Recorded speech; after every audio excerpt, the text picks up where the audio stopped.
Such a pretty girl. You're so pretty.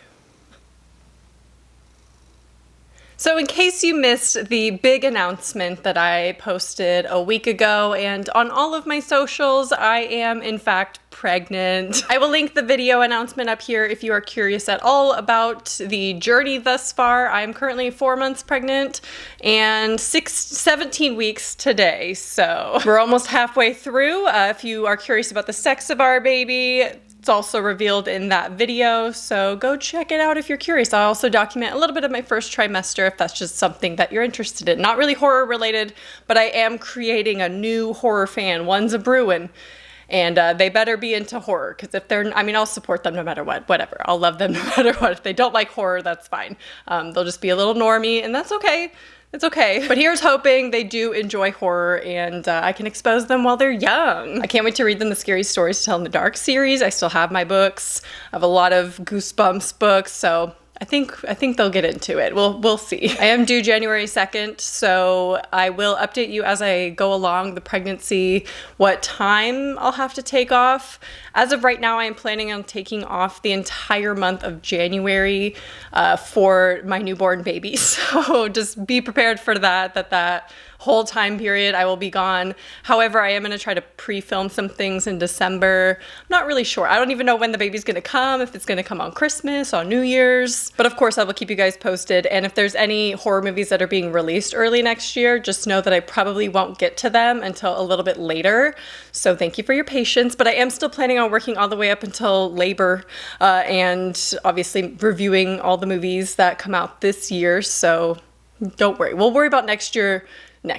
Anyway, let's talk about Jordan Peele's Nope. I had to wear my Studio House shirt in honor of Jordan Peele. So Nope was actually one of my most anticipated movies of the year, and I think that's safe to say that a lot of people were very excited / nervous for Nope, because some people love Get Out and hate Us, and so they didn't know how they would feel about Nope. Some people, like myself, love Get Out and Us, and was worried that this one wouldn't live up to those. So it always makes me nervous when I go in with my expectations already high, but I just have faith in Jordan Peele usually. Not that I think he is a perfect filmmaker or anything, or that he doesn't have his faults, because he definitely does, and I do have criticisms of the movie today. But he's never really missed for me before. For me personally, I know that's not the case for everyone. Even his work on The Twilight Zone, I really enjoyed, even though he was just mostly the host and just a producer on some of the episodes.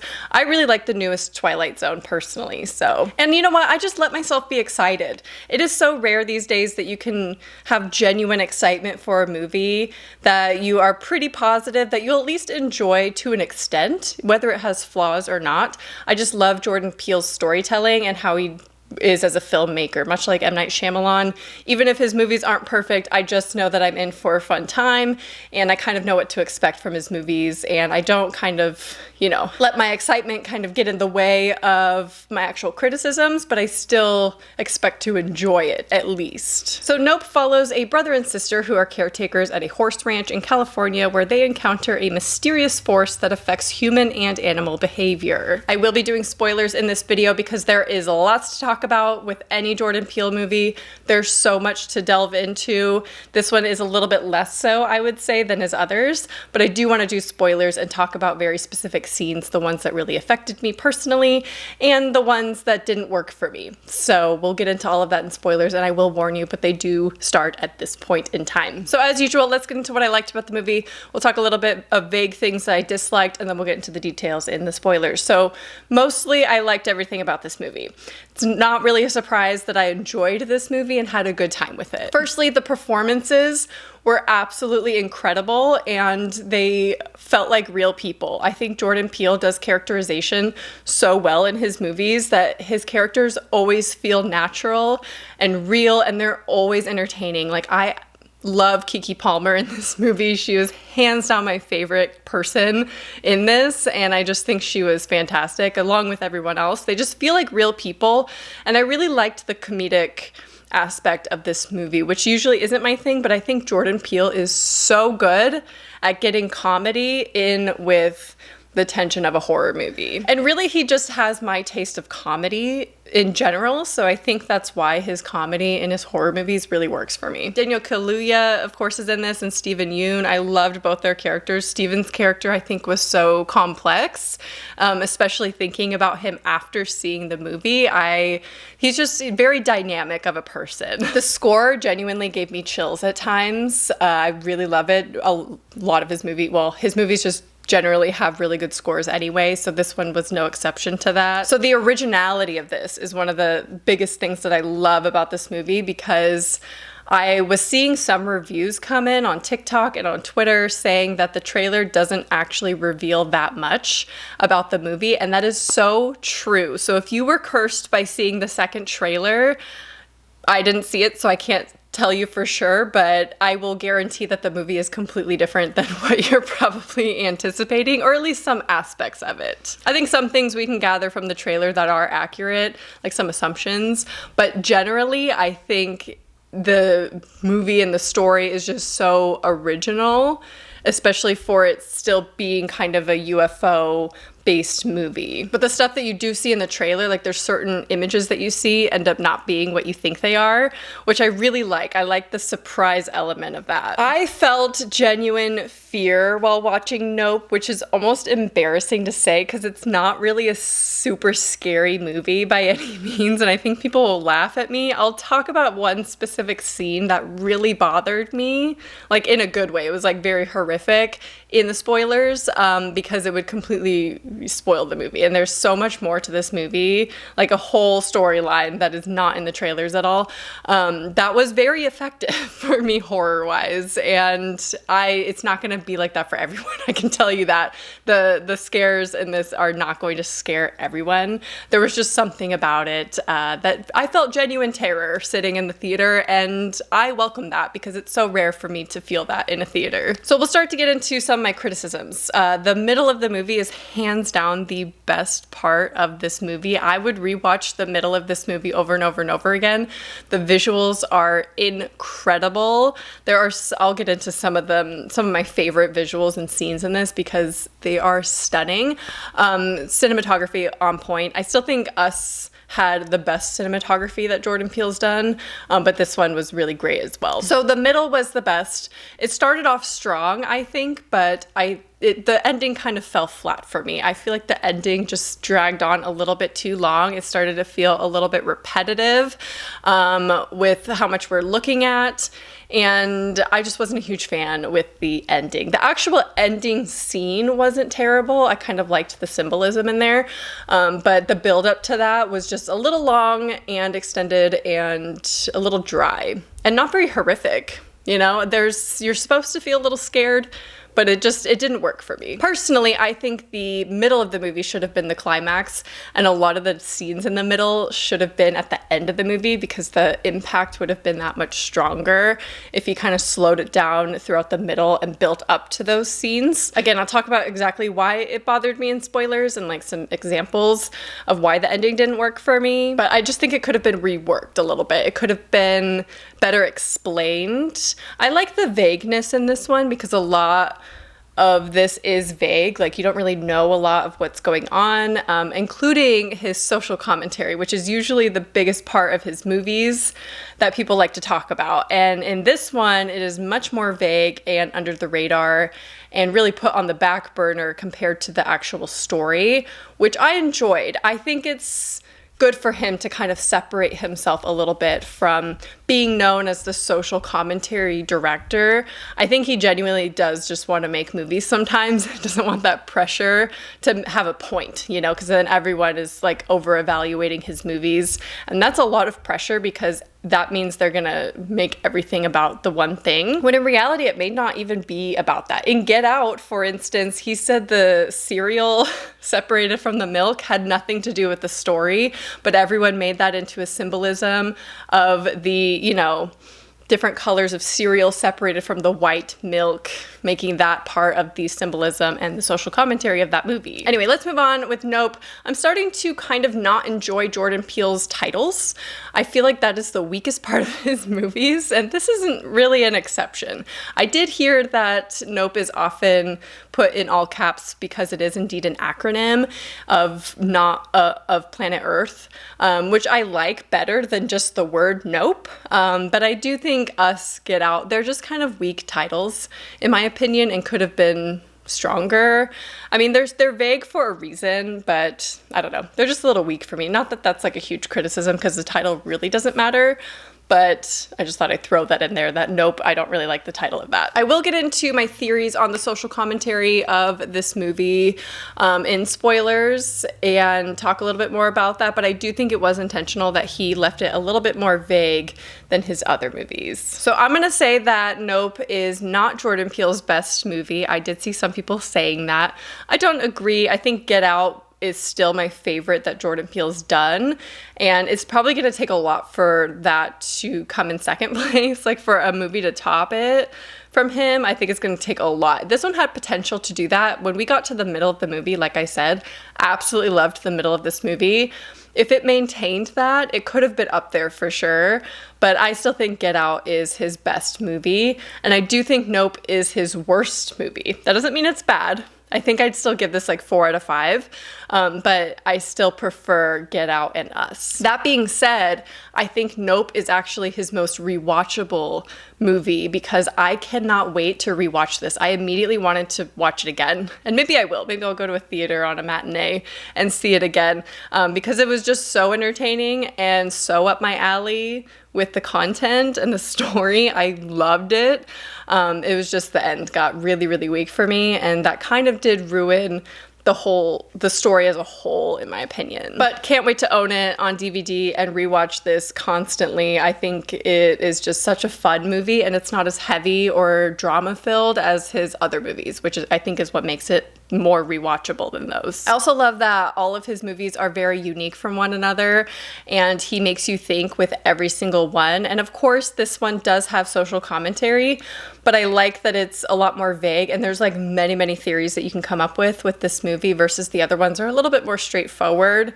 But I just think Jordan Peele is one of the most creative filmmakers that we have today. Okay, let's get into spoilers. So if you have not seen the movie, please do not watch this part of the movie unless you are planning on never seeing it, because I don't want to ruin it for you. I really don't. And you have to go in not knowing anything from here on out if you haven't seen it yet. So just so you know, spoilers starting now. So let's start with disgusting. So let's start with the social commentary and my theories on it. My initial first reaction coming out of the theater in the car with my partner as we were discussing the movie, because we were like, what do you think the social commentary was in that? Because it wasn't obvious.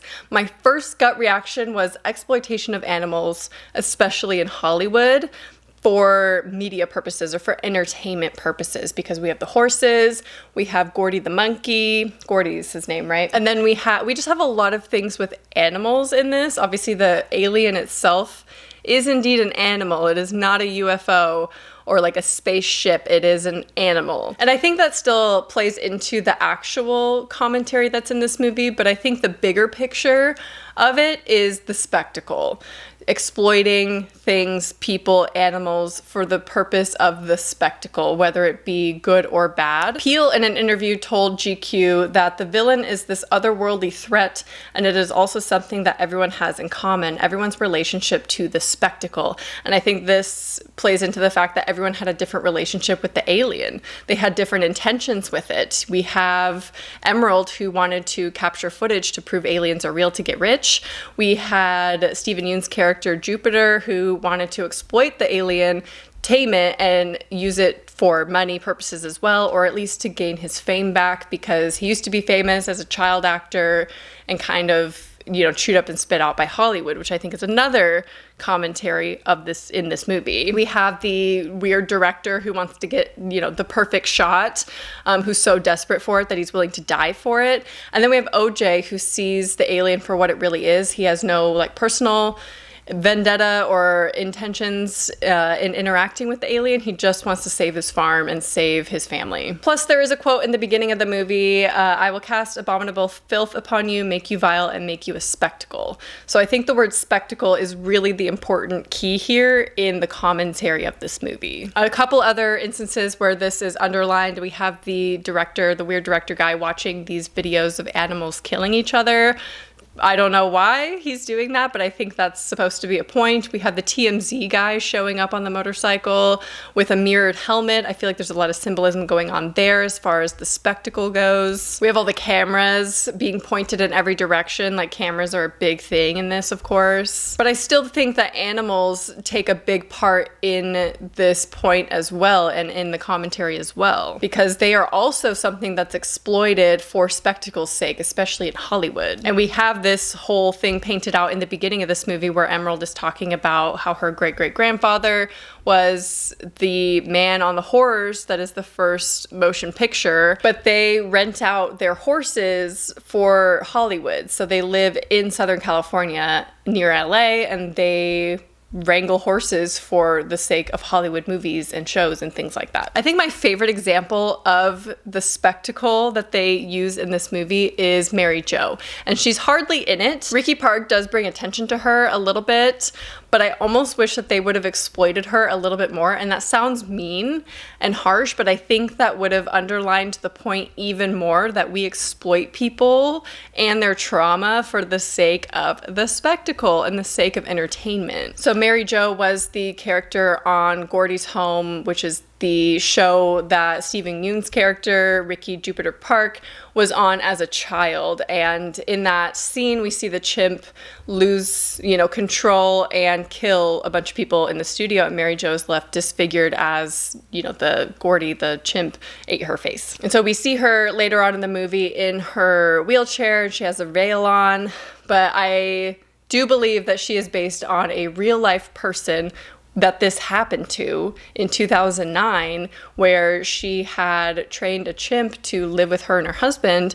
One day the chimp, reacted, snapped, whatever, and disfigured the woman, and she had to have a face transplant. And she went on the show Oprah, which Oprah's mentioned multiple times in the movie, so I just feel like there's a connection there. Goes on the show Oprah, and she's wearing the exact same veil as Mary Jo in Nope. So I feel like there's definitely a correlation there with how we exploit people for the sake of just gawking at them. So that's why I feel like they should have exploited Mary Jo a little bit more in Nope to really ring home that point of exploiting people for entertainment. Also, small little detail, but in the beginning of the movie, the dad is killed by a coin through the eye. Symbolism, Money, the spectacle, where you look at it works. Now, I've seen some people talk about how Ricky Park's character and his story is a little bit disjointed from the main storyline, which I totally agree. We don't really see this too often, where we see a separate storyline happening, at least with Jordan Peele's movies, as at the same time as the main characters that we're following. But I think Stephen Yeun's character is really important for this movie because there's a lot going on, and I feel like it also underlines a little bit of the point. I think some of the details in Ricky's memories prove that he's actually an unreliable source and an unreliable storyteller. So when he survives the attack at Gordy's home and he sees the shoe standing up on end, you think the first time you see this, it's going to play back somehow with the alien or with the UFO, and the play with gravity or something is going to tie into that, but nothing is ever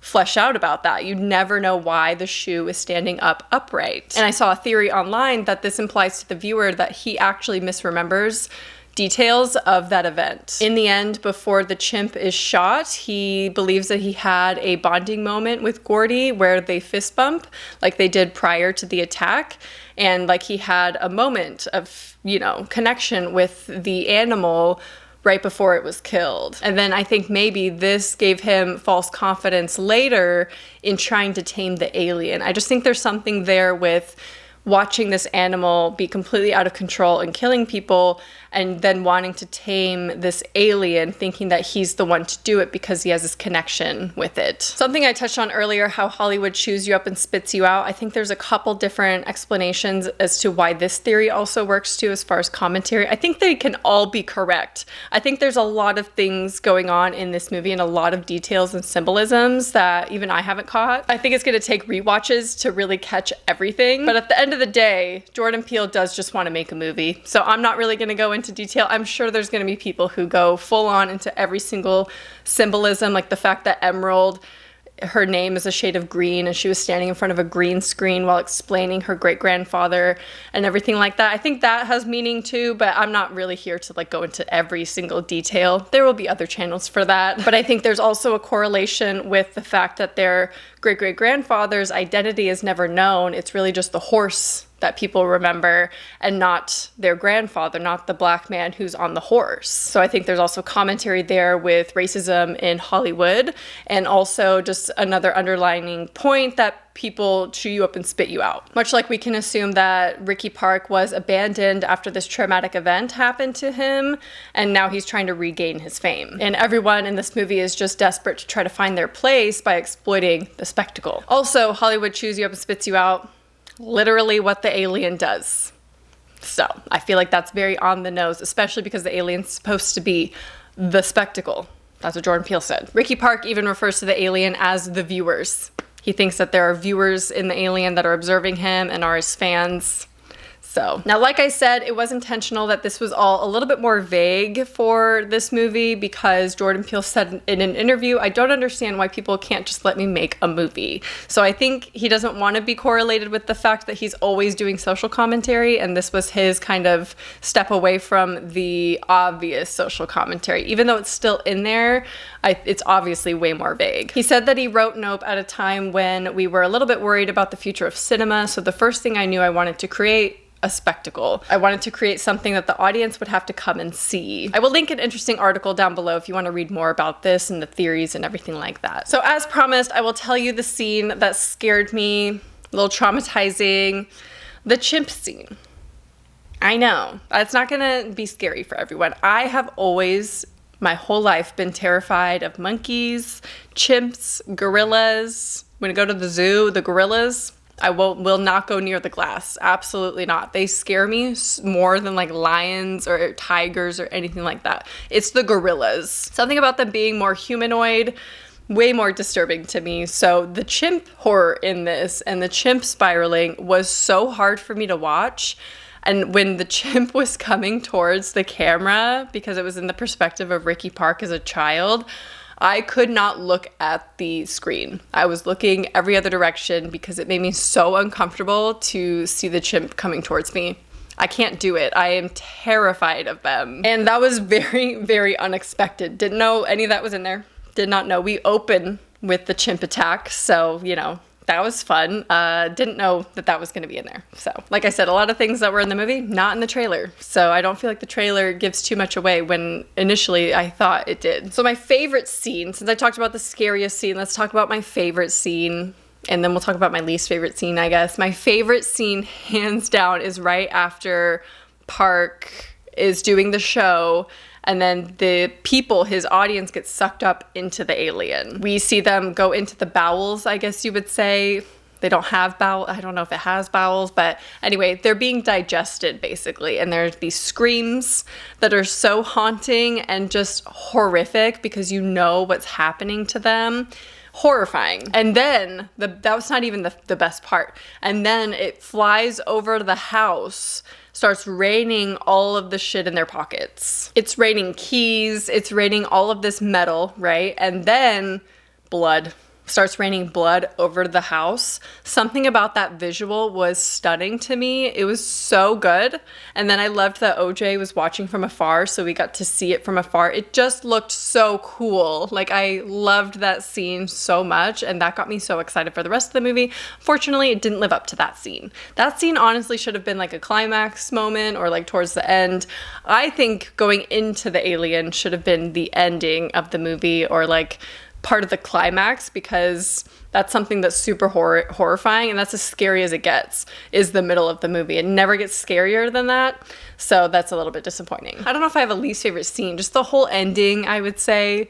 As soon as the director gets sucked up into the alien, and the rest of it is just kind of meh, you know, just like average, not that exciting. Anyway, that is all I have to say about Nope. I've been filming for like 30 minutes. I feel like I had a lot of thoughts that I wanted to get out there, mostly just speculation on the commentary. I would love to hear your thoughts on Nope, of course. If you've seen it, definitely go see it in the theater. If you like Jordan Peele movies, you're gonna like Nope. It just might not be your favorite. Maybe it will be. I've seen people say it is their favorite Jordan Peele. I would love to know how you rank his 3 movies thus far. And yeah, I hope you enjoyed this video, and I'll talk to you soon. Bye.